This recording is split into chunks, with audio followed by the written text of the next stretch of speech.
Mi nombre es Didier Farney Pedreros Vega, administrador de empresas de la Universidad Nacional de Colombia. Llevo trabajando el tema de los desastres desde 1992 a la fecha, ya hace casi 30 años.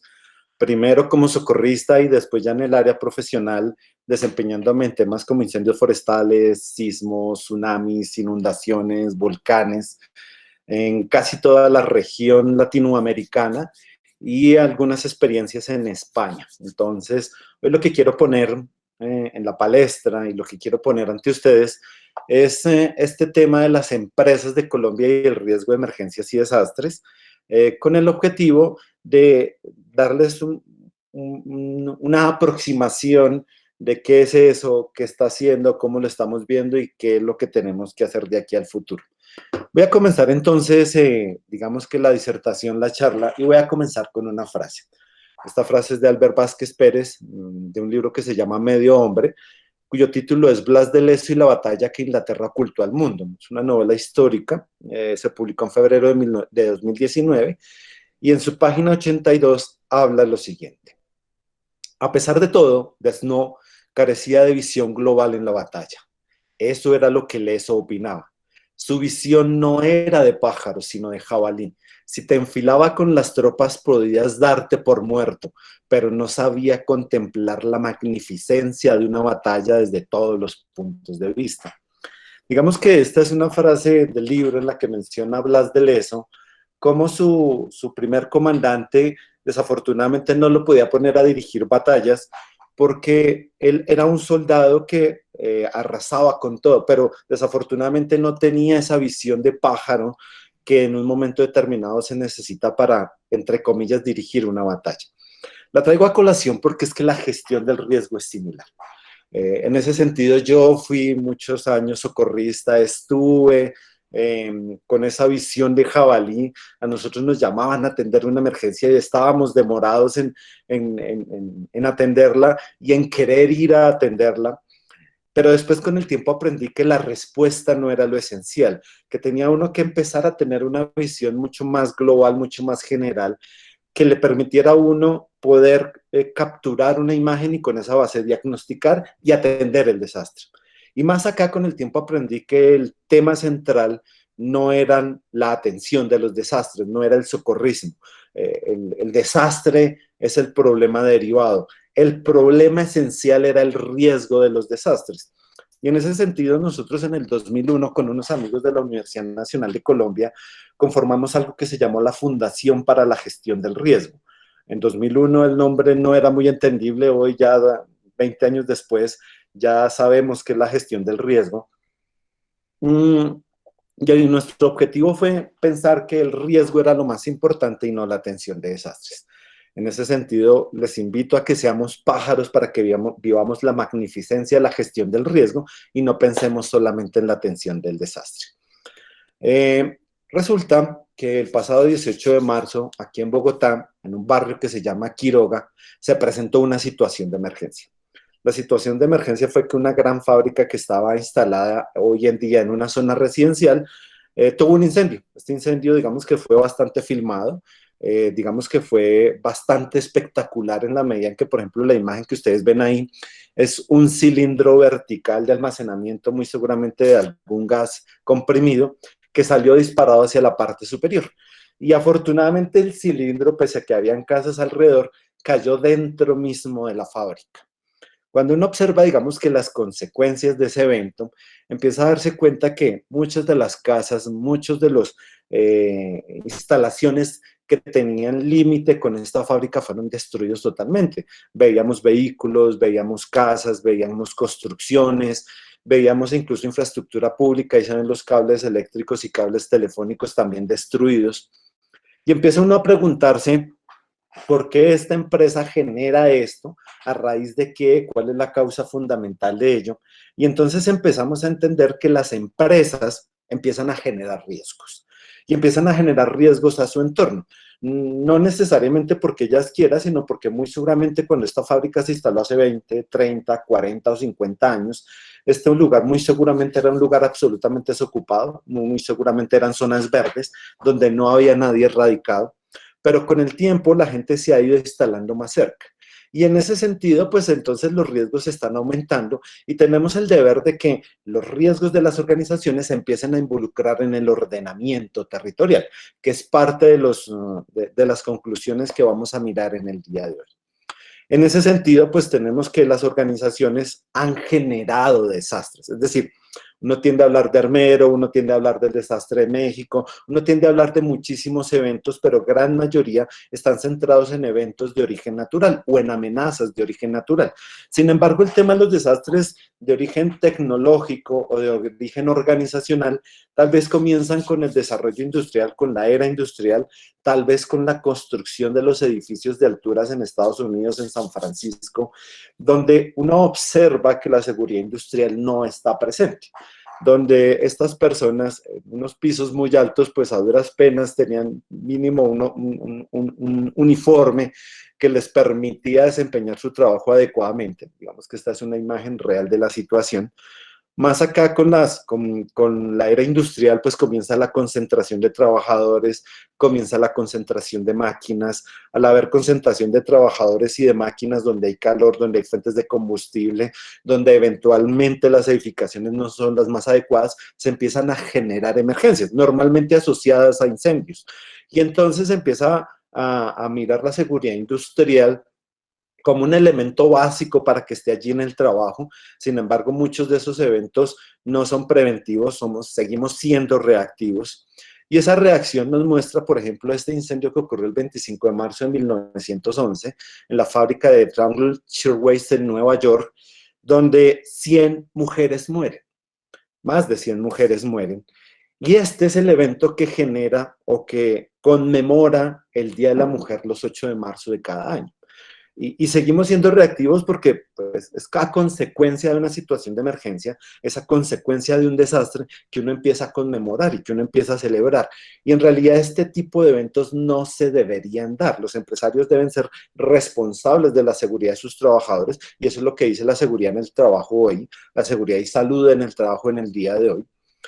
Pero podemos irnos un poquitico más acá, incluso no es solamente eventos de estas características.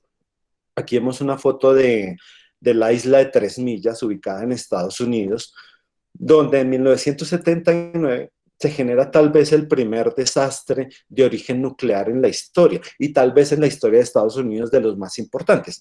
Hubo algunos eventos anteriores como Love Canal, el Canal del Amor, donde también hubo algunos problemas con la energía nuclear, pero es a partir del desastre de la isla de Tres Millas, donde un evento de una empresa que ofrece un servicio público empieza a manifestar que el tema de la energía nuclear, siendo muy barato, no es tan seguro. Y al no ser tan seguro, pues las medidas de seguridad tienen que aumentar considerablemente.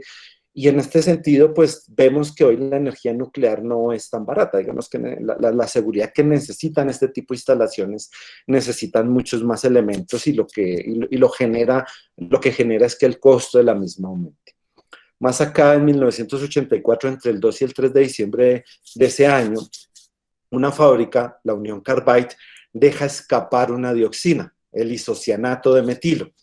Y esa fuga de ese gas en ese momento genera la muerte inmediata de cerca de 3.000 personas en Bhopal, en la India.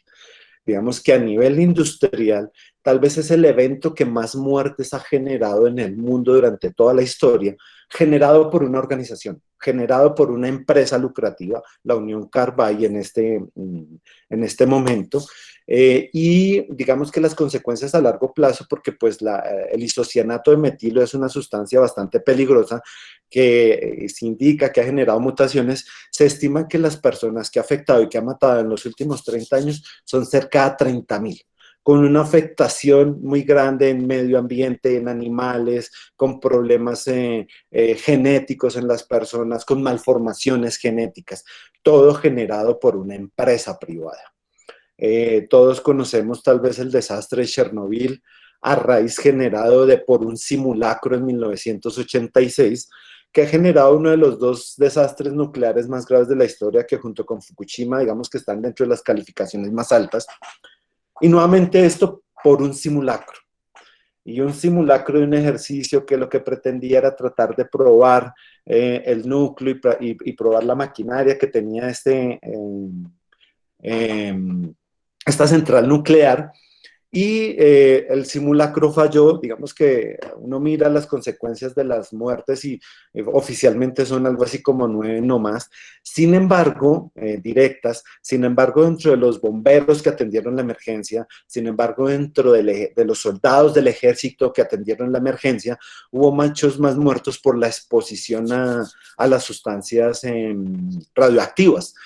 Malformaciones, problemas de cáncer, la zona abandonada, una gran cantidad de recursos invertidos para que ese núcleo no se funda y genere un problema en las zonas donde hay agua por debajo de la superficie de la tierra, donde se está pensando tratar de volver a intervenir ese sarcófago que está conteniendo esas sustancias, porque ahí están habiendo unos problemas que aún seguiremos teniendo muchos años después.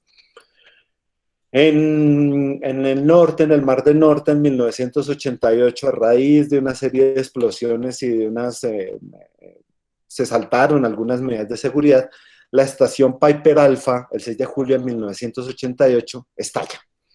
Y al estallar, y en algunas horas, mata a 167 hombres que trabajaban allí.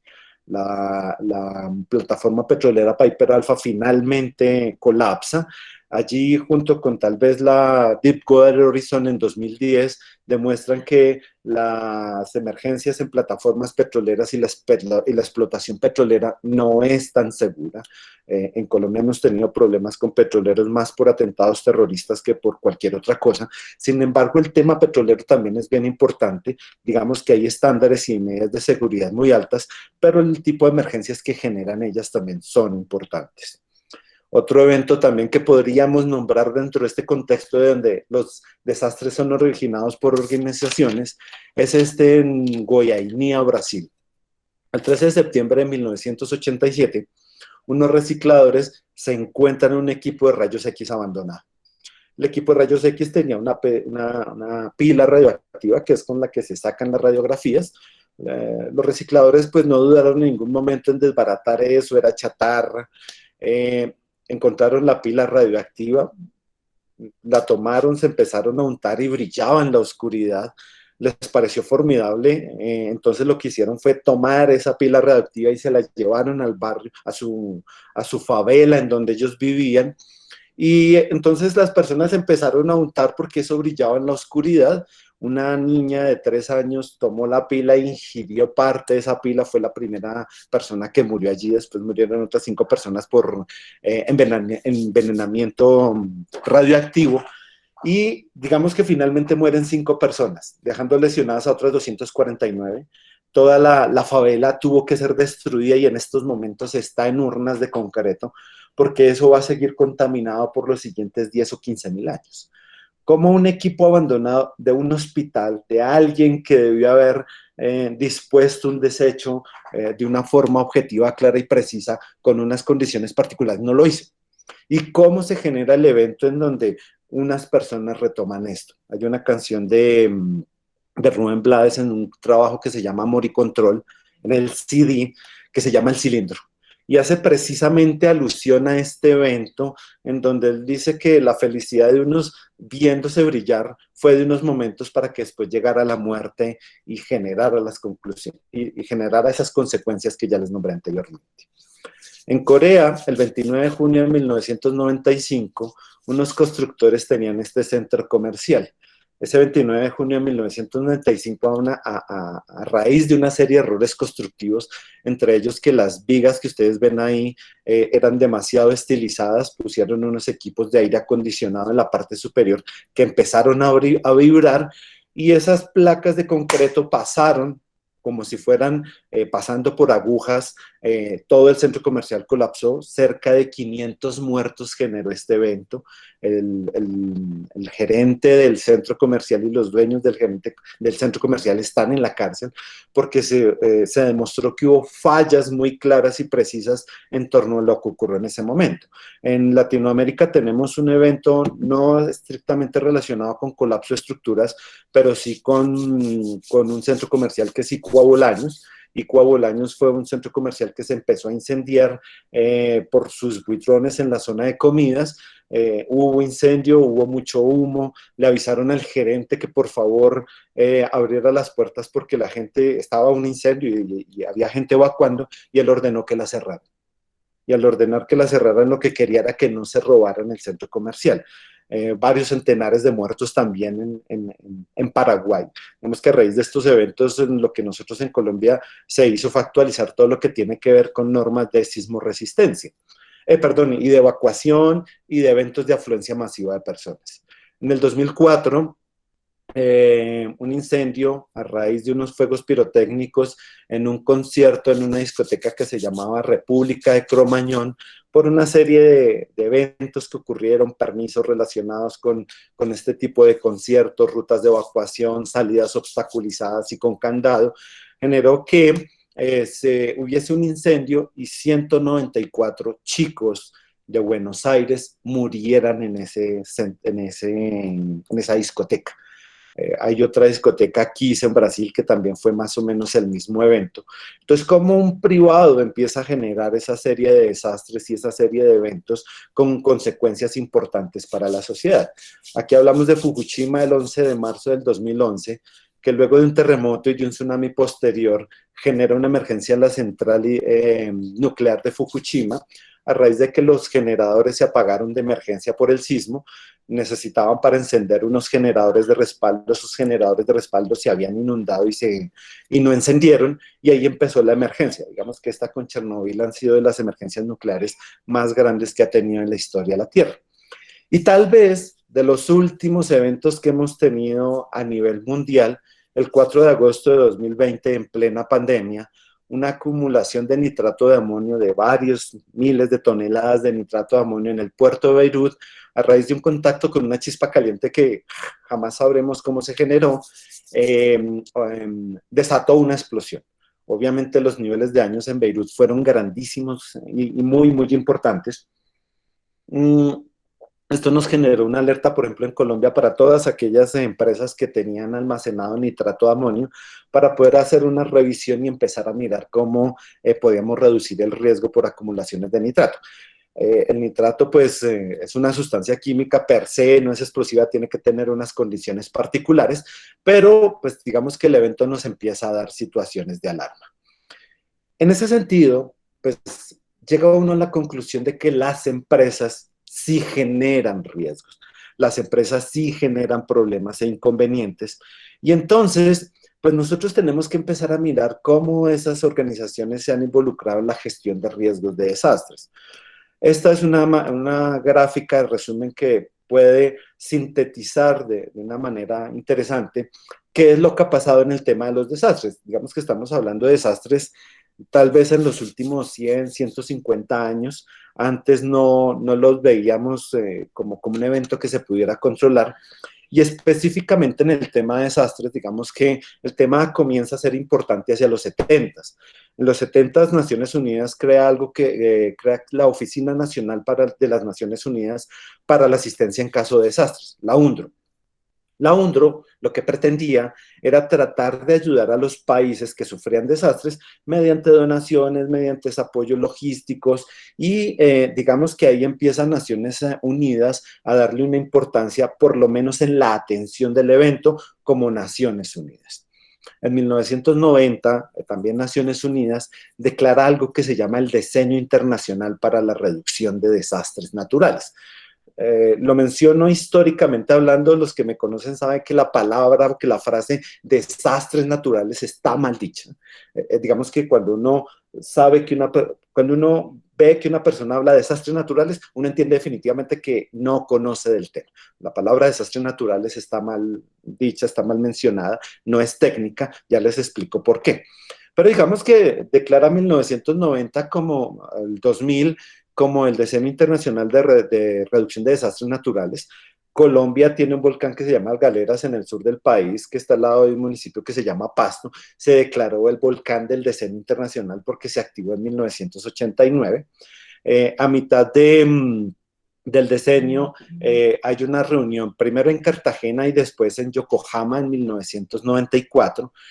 En Cartagena se reúnen por iniciativa de la Dirección Nacional para la Prevención y Atención de Desastres y de Omar Darío Cardona, se reúnen una serie de personas en Getsemaní, que es el centro de convenciones allá en Cartagena, y se llega a una serie de conclusiones de lo que es importante el tema. Recordemos que Colombia había sufrido Armero, Latinoamérica había sufrido el desastre el terremoto de México, y pues a raíz de eso hubo, digamos que una especie de revolcón para que en el 94 se hiciera una reunión en Yokohama con el objetivo de que miráramos todos los países del mundo qué era lo que se iba a hacer en el tema de los desastres. Yokohama es importante y es interesante en la medida con la reunión de Cartagena, en que la reunión de Cartagena, en su declaración en inglés, hay un párrafo que habla sobre la vulnerabilidad. La vulnerabilidad dice el párrafo más o menos que si bien las amenazas son un detonante de los desastres, hay que tener en cuenta la vulnerabilidad social, y la vulnerabilidad genera problemas de desarrollo, lo mismo que los desastres. Ese párrafo quedó igualito en la versión en inglés, en la estrategia de Yokohama y en la declaración de Yokohama. Entonces, Cartagena se vuelve importante allí. Yokohama da alineamiento hasta 2005. En el año 2000 surge la Estrategia Internacional para la Reducción de Desastres. Miren que ya no estamos hablando de desastres naturales. Y en el 2005 se reúnen todos los países del mundo en algo que llamó la Plataforma Mundial de Yogo, donde se dio los lineamientos que tenían que seguir los países del mundo entre 2005 y 2015 para abordar el tema de los desastres desde sus países. Dan lineamientos, dan reglas, dan unas alternativas para que en 2015 se hiciera una nueva reunión, una plataforma mundial que ocurrió en Sendai. Todos los países todas las ciudades son japonesas. Japón asume los costos y lo que pretende es que desde allí se formule el tema.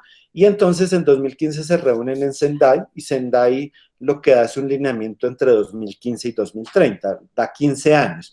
¿Por qué da 15 años? Porque resulta que hay otros temas transversales que empiezan a influir en el tema de los desastres. Otro de ellos es la Cumbre de la Tierra y los Objetivos de Desarrollo Sostenible y la Agenda para el Desarrollo Sostenible de 2030.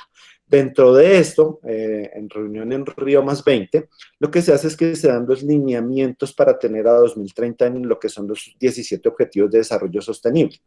Viene la Convención de Naciones Unidas o la Convención Marco de Naciones Unidas para el Cambio Climático, y luego se reúnen en París en COP21 con el objetivo de dar los lineamientos en cambio climático para el 2030. Entonces estamos viendo cómo los objetivos de desarrollo sostenibles van a tener una reunión en 2030, los objetivos de cambio climático van a tener también reunión en 2030. Entonces lo que estamos haciendo es un corte para que todos los temas a 2030, digamos que tengan un informe de gestión.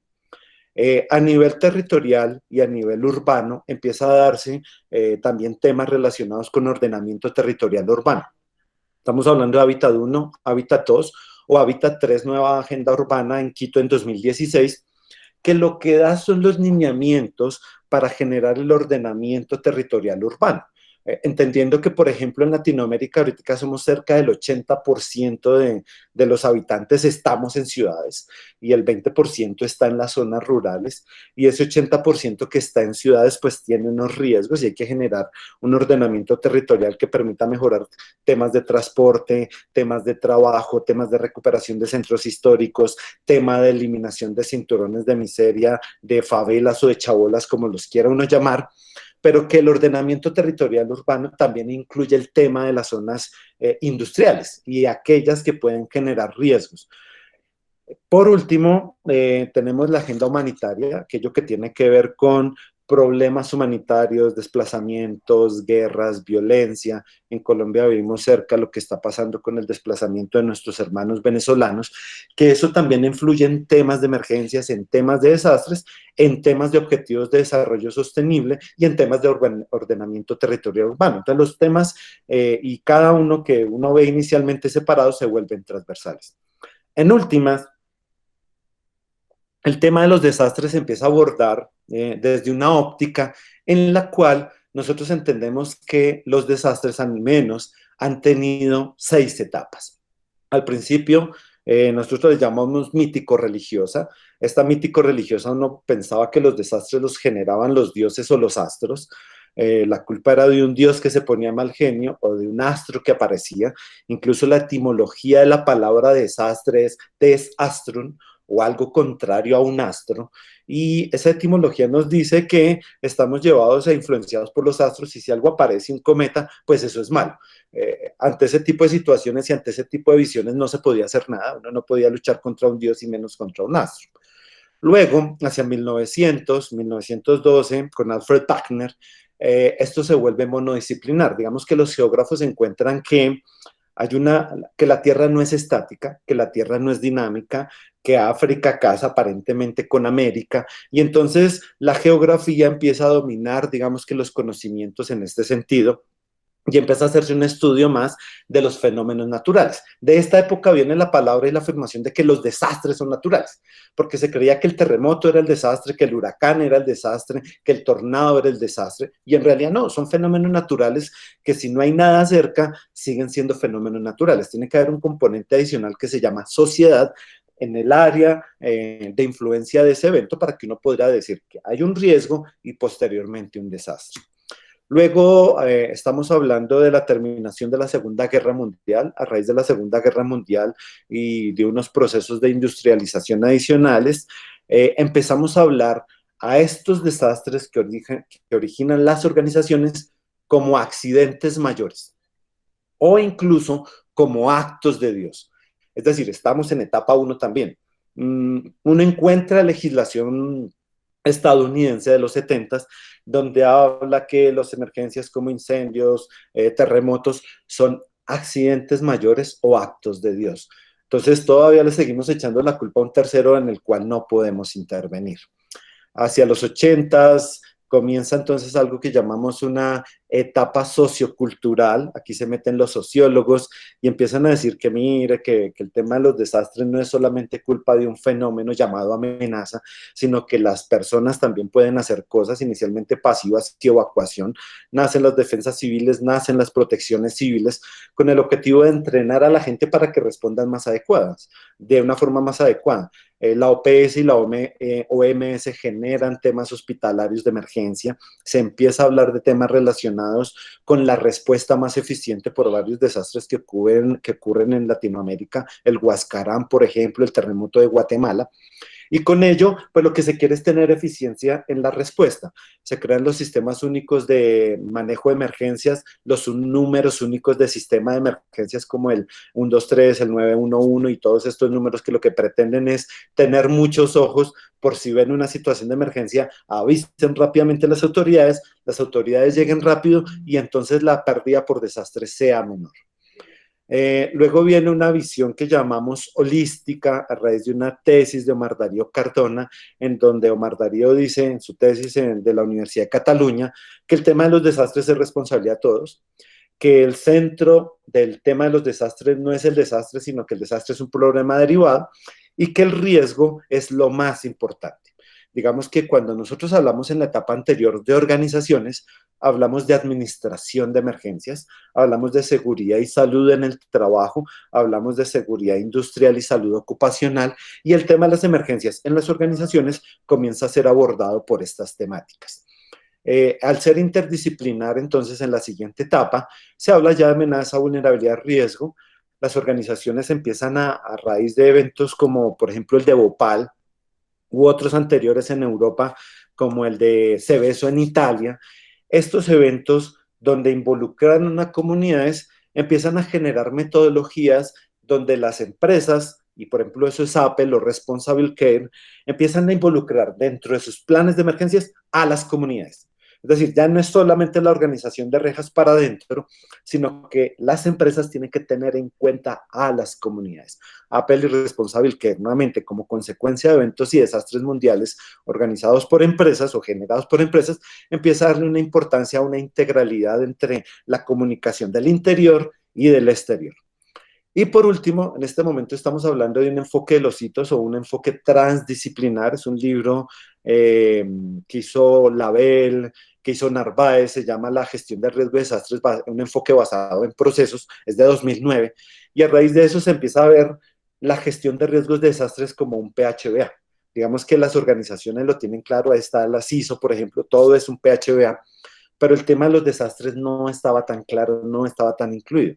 Ya empiezan a darse reglamentaciones de la OIT con algo que se llaman accidentes mayores. Hay unos lineamientos de la OIT que para aquellas empresas que tienen grandes almacenamientos de químicos tienen que ejecutar esas actividades para evitar accidentes mayores. En Colombia hay una ley y un decreto que retoman eso y lo hacen parte de nuestra legislación. Entonces hay una responsabilidad privada. Hay unas alianzas público-privadas que lo que pretenden es fomentar el desarrollo del tema. Hay algo que se llaman los planes de continuidad de negocio que empiezan a desarrollar muchas organizaciones y el hecho es que el tema de los riesgos privados y públicos, porque hay empresas públicas que manejan riesgos importantes, se tiene que ir involucrando en el ordenamiento territorial, en el planeamiento urbano y en el cambio climático. Es decir, todas estas líneas que vimos independientes ahora también le están aplicando a las organizaciones. Hay una teoría, bueno, esta es una teoría que desarrollamos junto con una alumna de la Universidad Sergio Arboleda, donde nosotros concluimos que estamos en una séptima etapa. Y esta séptima etapa tiene que ver específicamente con la aparición del COVID como elemento de contexto en este momento, pero que en su momento nosotros veíamos que la gestión del COVID debería ser asumido por el tema de los desastres. En muchos países se dio así, en otros no se dio así. Colombia particularmente no, se asumió desde la presidencia de la República directamente. Pero resulta que el tema de los desastres en el mundo sí tenía antecedentes claros de por qué las áreas de defensa civil, de protección civil y de gestión de riesgo de desastres atendían pandemias. Y esas pandemias se atendían, pues habían unos recursos, unas excepciones, pero cuando llega la pandemia debió ser atendido por desastres, creemos nosotros, pero no fue así. Entonces empiezan una serie de errores. El hecho es que eso que era objeto de estudio, el tema de los desastres, por ejemplo, el cólera en Colombia, porque eso lo atendió el Sistema Nacional de Prevención y Atención de Desastres, se vuelve objeto de estudio. Pero con el pasar del tiempo y de la pandemia, ya la pandemia dejó de ser objeto de estudio para ser contexto de trabajo. Y entonces eran objeto de estudio y contexto de trabajo para desastres y para salud. Puede que para vías, puede que para minería, puede que para parques naturales no fuera objeto de estudio, pero ya se vuelve contexto. Hoy en día creemos que esta séptima etapa lo que nos está diciendo y lo que nos tiene es que enseñar a cómo debemos comportarnos, estudiando la pandemia en medio de la pandemia, y a cómo todas las áreas transversales de la economía, de la sociedad, de todos los niveles, local, regional o nacional, incluso internacional, tienen que trabajar en ese contexto. Entonces, hoy en día estamos con el tema de la pandemia, y entonces si nos devolvemos un poquitico y miramos Yogo, cuando hablamos de Yogo, pues estamos hablando de amenazas como terremotos, tsunamis, inundaciones, ciclones, tormentas, hablando de exposición y hablando de vulnerabilidad a nivel nacional y global. Con Sendai, pues entonces empezamos a ver que el tema tecnológico empieza a tener relevancia en la estructura, en la agricultura y en los servicios básicos, en la vulnerabilidad, en todas las escalas, local, nacional y global. Y con ello, lo que estamos diciendo y que estamos hablando de 2020 para acá, es que temas químicos, temas industriales, temas nucleares y temas radiológicos en principio que generan organizaciones, sean públicas, privadas o mixtas, tienen que ser tenidos en cuenta como amenazas. Pero también hay unos eventos que llamamos NATEC, y son aquellos que se generan como consecuencia de un evento natural y que genera consecuencias tecnológicas. Un terremoto que generó incendios y explosiones en una fábrica que almacenaba combustibles. Esos son los eventos NATEC. Y esos también deben ser tenidos en cuenta porque estamos en un contexto de eventos naturales que pueden afectar a esas organizaciones. Hoy, en el marco de COVID-19. Entonces, cuando uno quiere mirar qué es lo que se quiere para 2030 y que digamos que las plataformas globales están viendo que estamos en cierto desorden, esto digamos que yo lo veo como que son unos dientes todos en desorden y entonces vamos al odontólogo y nos quiere ordenar y quiere que los riesgos entendidos como las amenazas, los elementos expuestos y la vulnerabilidad tengan su evaluación en las escalas nacionales, subnacionales, nacionales y globales para verificar el impacto que puede tener en lo humano, en lo ecológico, en lo humano, en la infraestructura y en lo político. Digamos que aquí Naciones Unidas está tratando de revisar el tema hoy, un año después de COVID. Nosotros en Colombia hace exactamente un año nos estábamos encerrando. Hoy hace exactamente un año dicté mis últimas conferencias presenciales y a raíz de eso se inició toda esta situación que estamos viviendo en la actualidad y que nos está cambiando la forma de pensar. Para el caso específico de Colombia, ¿qué tenemos hoy? Entonces aquí particularmente debo hacer énfasis en varias cosas. La primera, nuestro marco legal y normativo para organizaciones, y quiero dejarlo claro, organizaciones, está público, está privado, aquí una organización en Colombia es todo aquello que tenga una identidad jurídica, un número de identidad jurídica, es una persona, y esa persona pues es objeto de unos deberes y unas responsabilidades, pago de impuestos, por ejemplo. Entonces todas estas personas jurídicas tienen un marco legal y normativo. Lo que pasa es que el marco legal y normativo en Colombia está atomizado. Y está atomizado significa que tenemos normas por todas partes que influyen sobre las organizaciones. Por ejemplo, en temas de emergencias por accidentes y seguridad y salud en el trabajo, tenemos una ley que es la 1562 de 2012, que habla del sistema de riesgos laborales, y dentro del sistema de riesgos laborales hay un decreto reglamentario que es el 1072, que dice que toda organización debe tener un plan de emergencias con 13 ítems. Ahí está. Hay una ley que es la 320 del 96 que adopta el convenio 174 y 181 de la OIT por prevención de accidentes industriales mayores. Recuerden lo que yo les decía, recuerden que es un decreto del 96, pero están los accidentes industriales mayores. Hoy en día ese decreto se está actualizando, están en proceso de actualización. En tema de desastres, nosotros tenemos una ley nacional que es la ley 1523 que habla del tema de gestión de riesgos de desastres. Hay un decreto 2053 también de prevención de accidentes industriales.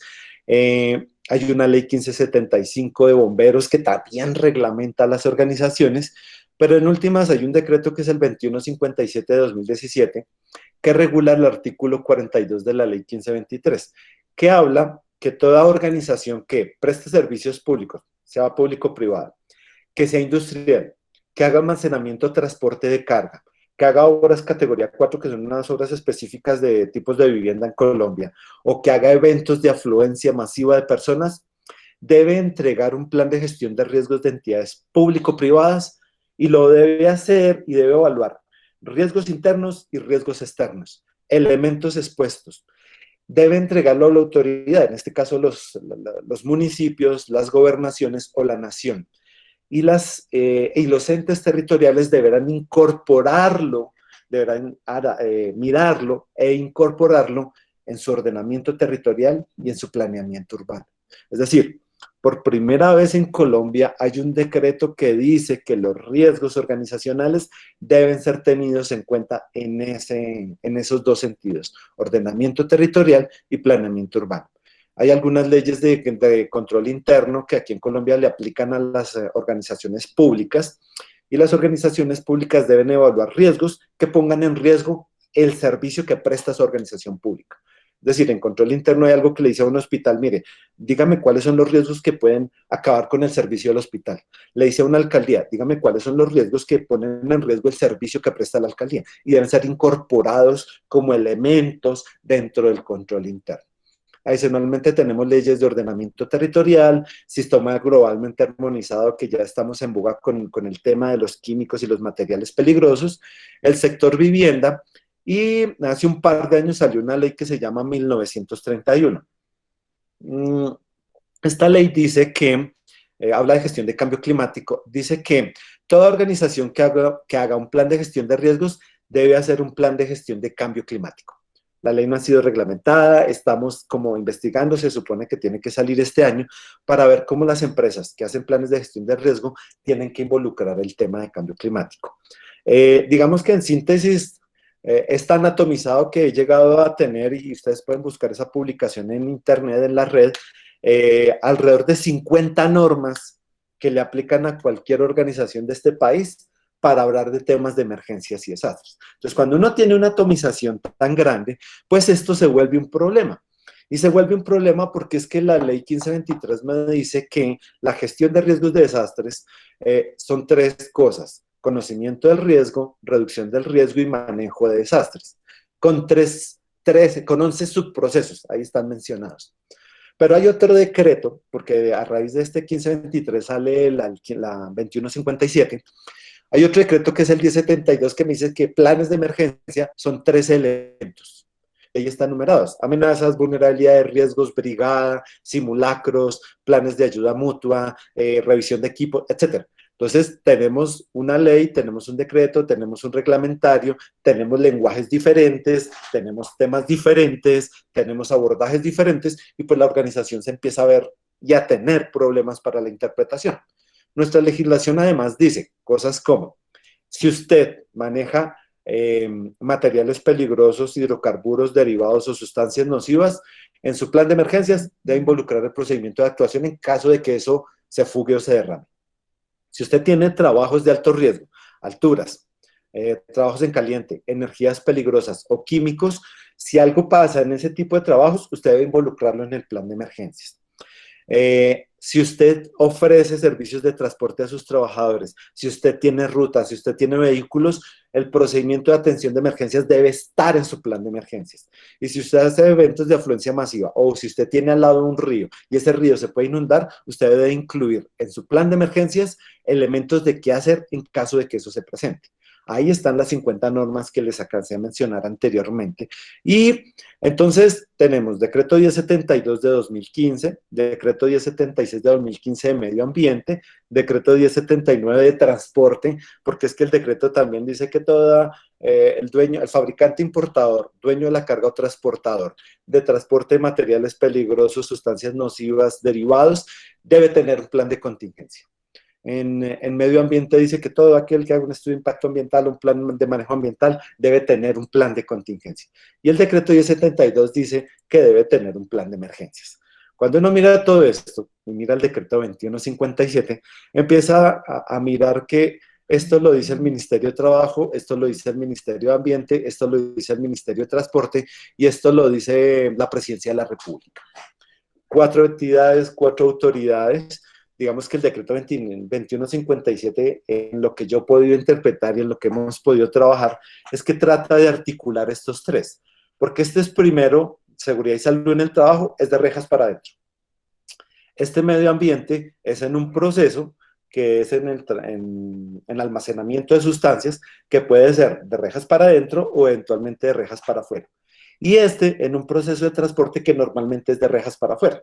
Yo puedo tener un transporte entre Bogotá y Cartagena, entre Bogotá y Medellín, y pues yo tengo que tener el plan de contingencia que, si algo le ocurre a ese vehículo, pues me permita a mí definir qué es lo que voy a hacer y cómo lo voy a hacer. Yo creería que 2157 lo que pretende es armonizar eso. Lo que pasa es que 2157 es un decreto un tanto denso y complejo. Hay algunos elementos que están allí, pero pues están presentes. Hoy en día, el 1076, el Ministerio del Medio Ambiente y la Autoridad Nacional de Licencias Ambientales, que son las que regulan temas de medio ambiente, dicen que este plan de contingencia se debe presentar como 2157. Ya entonces digamos que uno está matando 2 pájaros de un solo tiro, pero ahí empieza a tener problemas porque este decreto se supone que es específico y este es más general. Luego viene el tema de la gestión de cambio climático y por último los planes de continuidad de negocio, que son el top de los planes. Solamente que el plan de continuidad no se ciñe específicamente a temas de desastres, sino a temas de imagen pública, legales, financieros, información, familiares, personas, etcétera, etcétera. Entonces, digamos que esta es la complejidad de lo que tenemos en Colombia.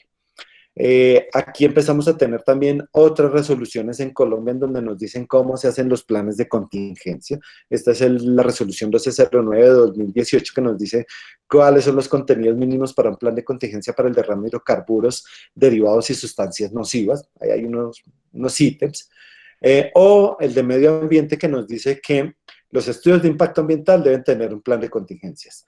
El plan de manejo ambiental debe tener un plan de contingencia. La diferencia entre los dos es que este es preproyecto y este ya es cuando está el proyecto o cuando están las instalaciones. Pero el Ministerio de Medio Ambiente y la Autoridad Ambiental dicen en el decreto que se sacará una metodología y una guía para el desarrollo de esos planes de contingencia. Y esta es la metodología que tiene el ANLA, que es la Autoridad Nacional de Licencias Ambientales, y el ANLA nos dice que ese plan de contingencia se presenta como 2157. Entonces, digamos que una doble referencia. Nosotros estamos tratando de seguir, digamos que todos. El tema es que este lo hizo una autoridad, este lo hizo otra autoridad y este lo hizo otra autoridad. Y cuando uno mira, los tres hablan temas diferentes. Hablan de conceptos diferentes y empiezan a determinar alcances también diferentes. Entonces, digamos que eso es lo legal. Y ya entra uno entonces en una rama técnica. ¿Y cuál es la rama técnica? La rama técnica es este. Y entonces empieza uno a darse cuenta que es que hay una serie de definiciones y hay una serie de conceptos que tenemos que empezar a abordar. Amenaza, vulnerabilidad, exposición, riesgo, que cuando yo evalúo el riesgo entonces puedo evadir, prevenir, mitigar, reducir, aceptar, transferir, monitorearlo o explotarlo, que yo debo generar unos escenarios de riesgo y esos escenarios de riesgo me generan un plan de emergencias, de contingencia, de evacuación, de recuperación, rehabilitación y reconstrucción, y que si yo tengo buena respuesta, eso se llama resiliencia ante los desastres. Y con ello, entonces, yo puedo generar unos planes de rehabilitación y reconstrucción para que en el futuro el ordenamiento territorial me permita tener ciudades más seguras. Yo puedo tener planes de continuidad para el caso específico de Colombia y definiciones de urgencia, de emergencia, de calamidad pública y de desastre. No tenemos niveles superiores como catástrofe. Y hablamos de tres estados de excepción a nivel constitucional: de guerra exterior, de conmoción interior y de estado de emergencia. Ojo que esta emergencia aquí es constitucional, es diferente a esta emergencia en desastres, y esta es la forma en la que se abordó el COVID-19, por ejemplo.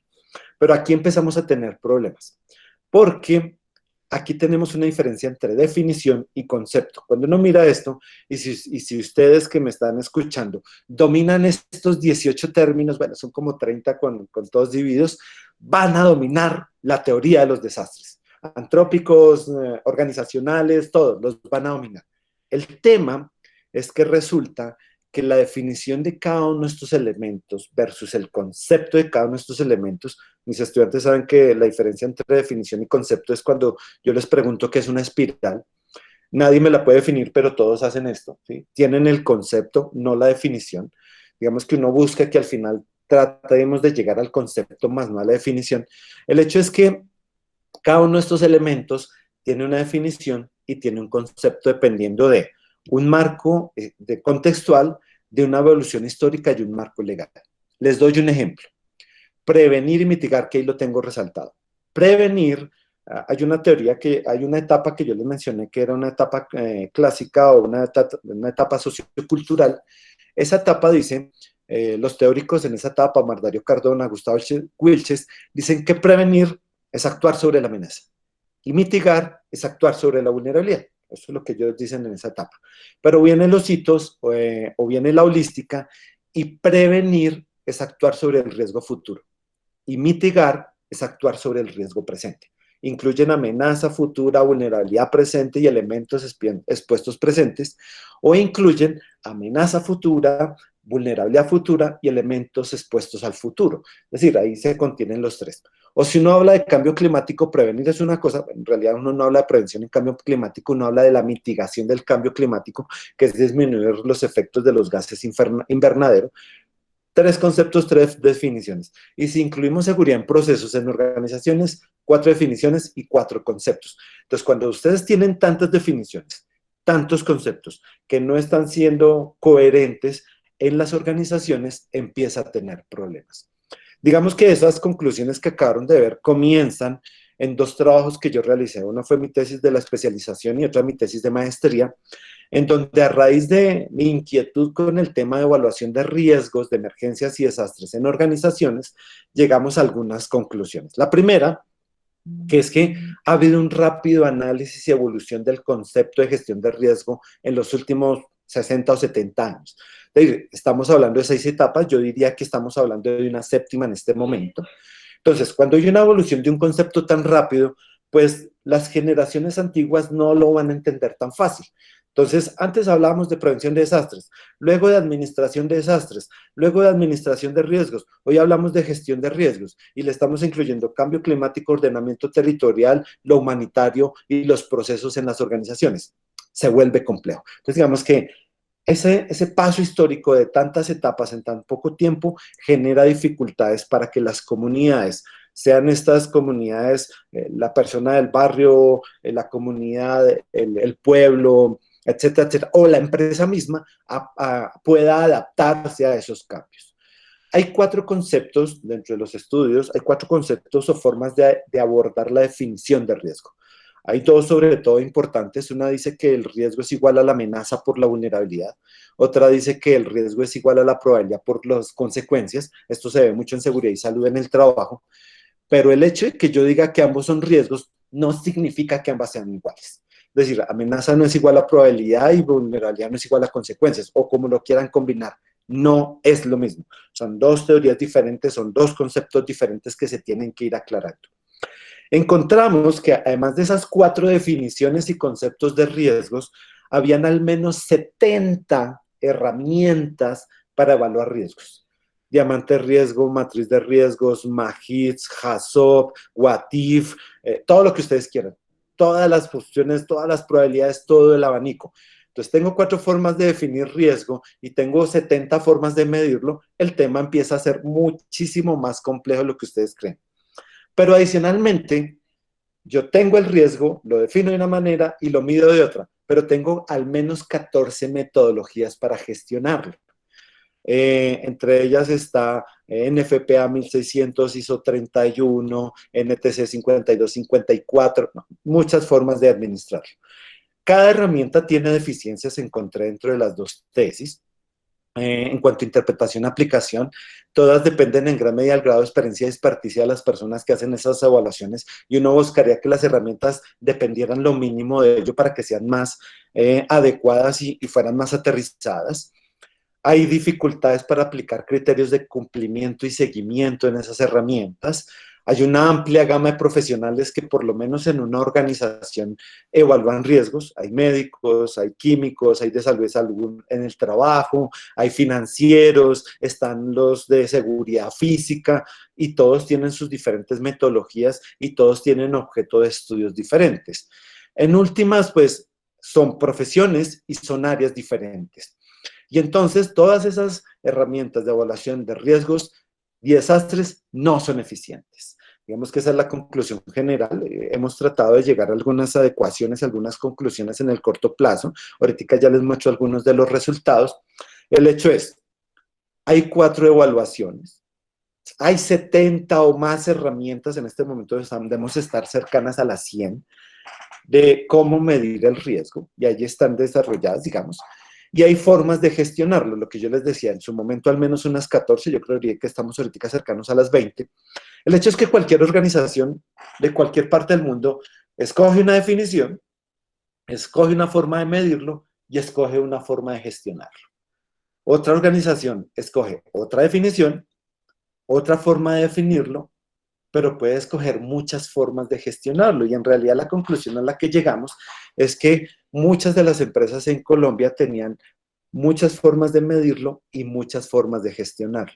En últimas, yo me preguntaba, bueno, si a un gerente le llegan 5 personas con 5 herramientas de medición, con 5 formas de medirlo y con 5 formas de gestionarlo, ¿a cuál le va a dedicar plata?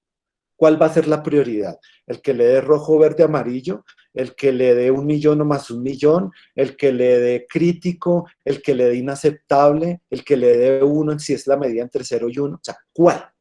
Entonces las organizaciones empiezan a ver, digamos que el tema se les complejiza. Tenemos entonces lo legal, que es la ley 1523, y yo diría que estudiando todo lo que hasta el momento he desarrollado en temas de organizaciones, la gestión del riesgo, digamos que en términos generales, son 7 pasos. Hay metodologías que tienen 11, 5, 4, los que ustedes quieran, pero digamos que he hecho un diagnóstico y he hecho una comparación de diversas normas y creo que la gestión de riesgo son 5 cosas. La primera es algo que llamamos la contextualización.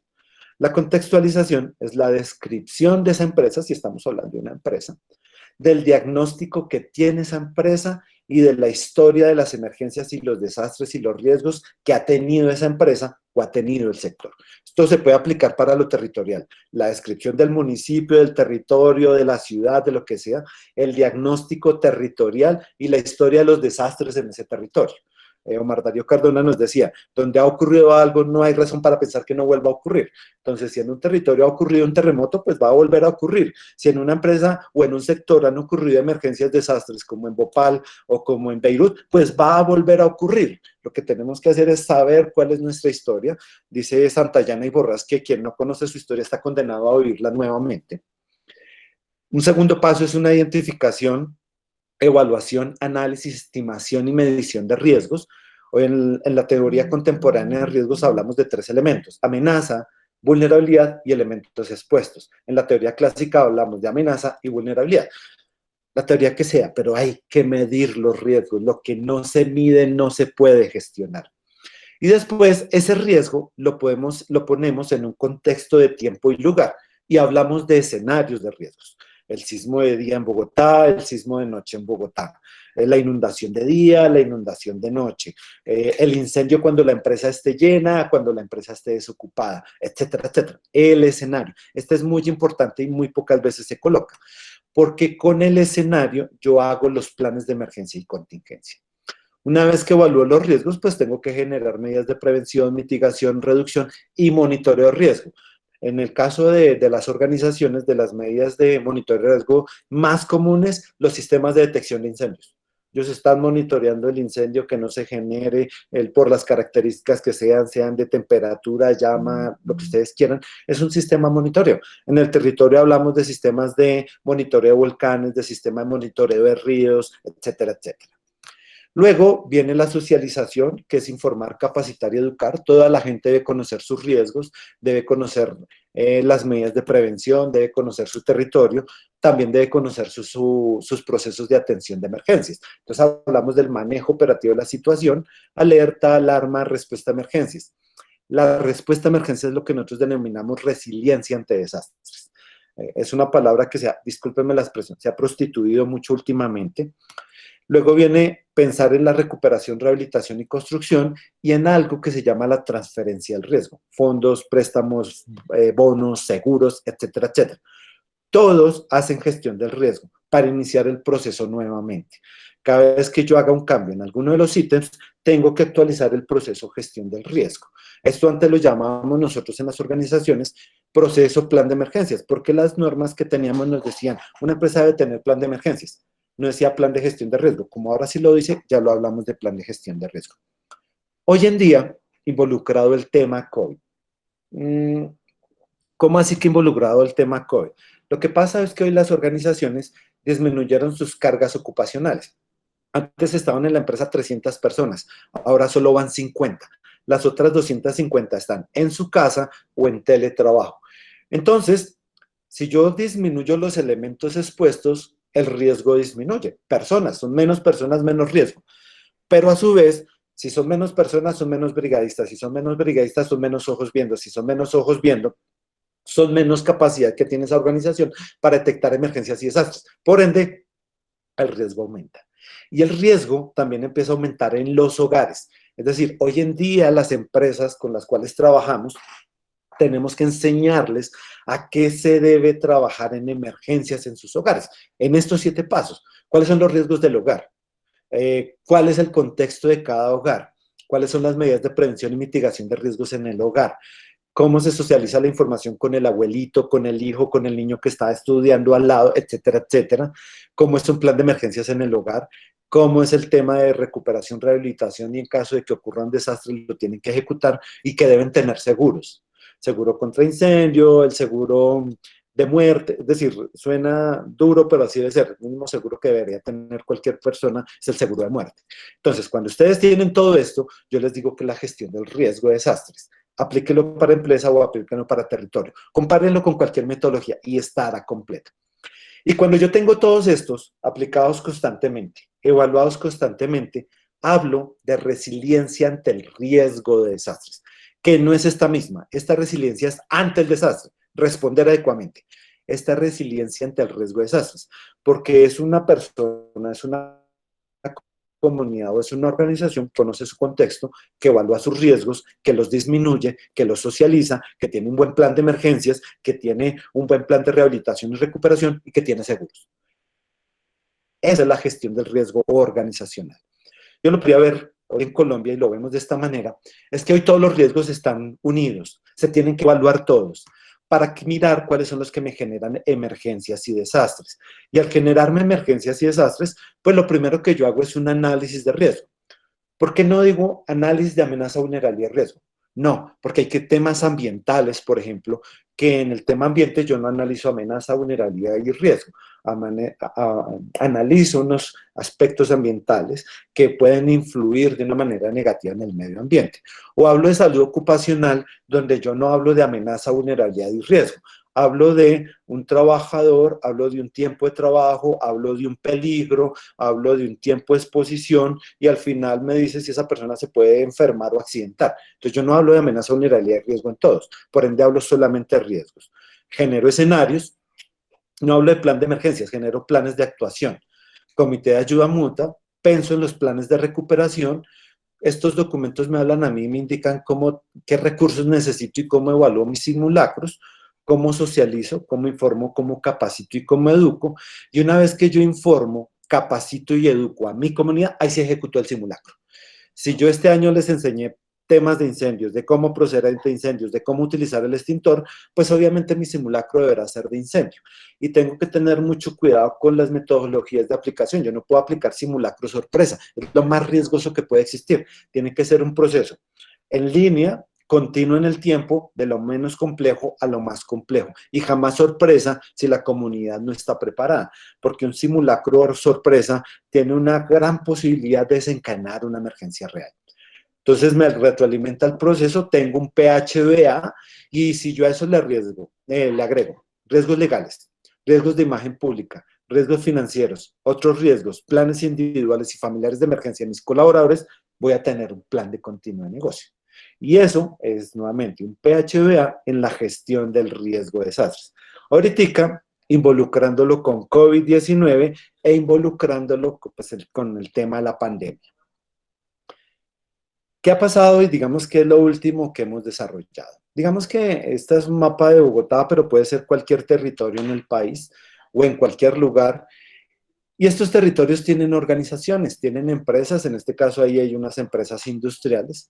Cada empresa industrial debe tener su proceso de gestión del riesgo asegurado en el marco que sea. Es decir, si es un hospital, pues con la legislación de hospitales, si es un colegio, con la legislación de colegios, si es una industria, pues la legislación de industria, y cada una lo debe tener. Digamos que aquí lo ideal es que esto fuese público, no todos son públicos desafortunadamente, pero bueno, lo ideal es que fuese público. Y para el caso específico del decreto que les menciono, que es el decreto 2157, estas empresas que cumplen esos parámetros de ser servicios públicos, industriales, empresas que almacenan o transporte carga, que sean obras categoría 4 o que hagan eventos de afluencia masiva de personas, deben entregarlos al territorio. Entonces, ellos lo entregan a la autoridad territorial. ¿Cuál puede ser la autoridad territorial? Nuevamente, el municipio, el alcalde, la gobernación, el gobernador, o en el caso del nivel nacional, la Unidad Nacional para la Gestión del Riesgo de Desastres. Esta autoridad recibe esos documentos, el decreto dice que deberá evaluarlos y entonces deberá incorporarlos en el ordenamiento territorial, en el planeamiento territorial y en el cambio climático. Lo que hasta el momento nos han dicho los territorios normalmente cuando entregamos este tipo de cosas es, bueno, la ley dice que ellos lo deben entregar y la autoridad territorial solicitará una presentación del mismo. Es decir, cada empresa deberá ir a presentar los riesgos. Bogotá debe tener 10.000 empresas, entonces no creo que lo vayan a hacer la presentación formal, pero digamos que se están teniendo en cuenta. Pero adicionalmente, esto deberá incorporarse. En Bogotá está pasando, por ejemplo, que hay ciertas zonas de la ciudad, Puente Aranda y Fontibón, donde las empresas están saliendo. Y están saliendo porque estas empresas generan contaminación, generan problemas respiratorios, etcétera, etcétera. Y entonces la gente se queja y este tipo de organizaciones están saliendo. Y están saliendo fuera del territorio bogotano, pero están saliendo para ciertos ejes. Aquí llamamos el eje de la autopista sur, el eje de la calle 13, el eje de la calle 80 o el eje de la autopista norte. Se están yendo para otros municipios. ¿Qué harán esos municipios cuando reciban estos planes y cómo lo incorporarán? No sabemos. Hemos trabajado con varias organizaciones bastante grandes en el país en este tipo de planes. Y cuando nosotros los entregamos, lo normal es que el municipio nos lo recibe y adicionalmente nos solicita, oiga, ¿qué hacemos con esto? Nos ayudan y nos explican qué tenemos que hacer. Entonces ahí digamos que hay un rompimiento entre esa autoridad territorial que debería saber qué hacer con eso que está recibiendo y cómo lo incorpora. Desafortunadamente hay muchos municipios de este país que el nivel territorial, llámese esa alcaldía, ese municipio, no tienen clara qué es la gestión del riesgo. Y esas políticas nacionales que son bonitas en la ley, que son bien interesantes en la ley, en muchos de los municipios de este país no se pueden aplicar. Entonces, pues el territorio no tiene ni idea qué hacer, la empresa lo entrega y cumple con la norma legal, que es lo que debe hacer, pero más para allá ya empieza a haber inconvenientes y problemas. En ese momento estamos, incluyéndole COVID-19. Nuevamente, como les mencioné, en cada uno de los territorios. Entrando en recta final, ¿cuál es el futuro? Digamos que el futuro es esas 6 etapas que les mencioné, desde lo mítico-religioso, lo natural, lo socio-cultural, esas 6 etapas han evolucionado muy rápido. Y al evolucionar muy rápido, para que lleguen a la comunidad y la comunidad, que en últimas es quien la que gestiona el riesgo, no lo va a entender. Esa evolución histórica, digamos que a nivel científico, ha tenido una evolución técnica, pero al haber una evolución histórica y al haber una evolución técnica, si nuevamente la comunidad no lo asume, empieza a tener problemas, empieza a tener inconvenientes. Aquí, por ejemplo, en Bogotá, nosotros teníamos una entidad que se llamaba el FOPAE. Primero la OPES, después el FOPAE, después el DEPAE, luego el FOPAE otra vez y luego el IDIGER. Digamos que la entidad que a nivel distrital le encarga a la alcaldía de gestionar riesgos de desastres. Y había comunidades en las cuales uno decía, ven, y aquí ya vino los del IDIGER, que es el último nombre que tenía, Instituto Distrital para la Gestión de Riesgos y Cambio Climático, porque incluyen cambio climático, y entonces ellos decían, ¿cuáles son? ¿Cuáles son esos? No sé cuáles son. Los de DEPAE, ah, sí, los de chaleco amarillo, pero que se cambiaron de ropa. Cuando la comunidad no entiende que es un cambio de fondo y no solamente de color de chaleco, va a gestionar sus riesgos. Pero cuando no lo ve así, pues va a tener nuevamente las dificultades. Entonces, el marco histórico ha evolucionado aquí. El marco técnico va muy cerquita. El marco normativo va detrás. Y entonces, por eso las normas que yo les digo, cada norma tiene unas definiciones, unos conceptos diferentísimos. Son hechos por personas diferentes con niveles de conocimiento y de historia y de evolución del proceso también diferentes. Entonces, pues el marco normativo también empieza a ser disonante, no empieza a ser coherente. Esa evolución de las 5 de las 6 etapas viene 5 en los últimos años y estamos viviendo la 7ª. Hay una visión transversal que él mismo ha tenido, es decir, el hecho de que llegamos a cambio climático, a lo humanitario, al ordenamiento territorial, a los objetivos de desarrollo sostenible, significa una transversalidad, pero hay una distancia todavía muy grande entre los elementos históricos y técnicos, legales y comunitarios. Es una distancia grandísima. Entonces, siguen habiendo mitos aún en lo que se rodea. Seguimos hablando de las grandes explosiones de Beirut como un accidente. Y cuando uno mira toda la cronología del barco, de por qué lo dejaron entrar, de por qué lo dejaron pasar, de por qué no tenía sistema contra incendios, de por qué al capitán lo tuvieron en el barco ahí mientras miraban que iban a hacer la carga, y en últimas embargaron la carga y el capitán se pudo ir y no supieron cómo almacenarla. Cuando uno mira todo eso, y dice que es un accidente, no, eso no es un accidente. Eso es uno de los mitos que rodea el tema. Y pues que debe existir el principio de precaución. El principio de precaución dice, por lo menos para la ley colombiana, que la falta de certeza científica no será óbice para la no toma de decisiones. Es decir, no tenemos que tener exactamente el estudio para decir, no, toca quitar eso, o toca comparar eso, o toca sacar a esa persona de ahí. No, pero ese principio de precaución aún es muy complejo. Y pues todo en la actual pandemia del COVID-19. Esto lo ha hecho más complejo, hemos tenido que aprender a la distancia. Ya vamos a ver algunos elementos que estamos ahí practicando. ¿Cuáles son las propuestas? Pues hay tres propuestas. Cada disciplina va a empezar a mirar qué es lo que le compete en tema de riesgos de desastres. El geógrafo, el ingeniero, la enfermera, el médico, todos. Estos deben empezar a hablar entre ellos, interdisciplinariamente, para mirar cómo es que se gestionan riesgos desde cada punto de vista, para que lleguemos a algo que llamamos la transdisciplinariedad. Y la transdisciplinariedad es tratar de entendernos todos en una forma de evaluación de riesgos y en una forma de gestión.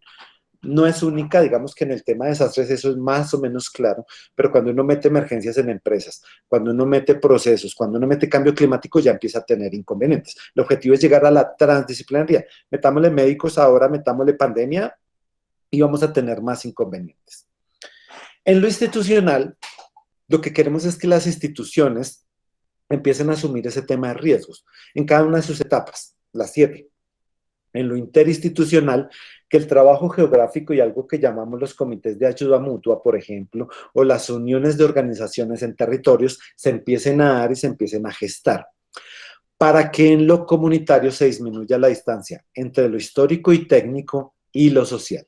Estamos hablando de inclusión social, estamos hablando de lo rural, de lo urbano, empresas público-privadas, que estamos hablando de lo cultural, que estamos hablando de toda el contexto que tiene cualquier país, que es específico y es puntual y que en últimas nos va a dar a la comunidad. Y que la comunidad en últimas es donde se hace gestión del riesgo.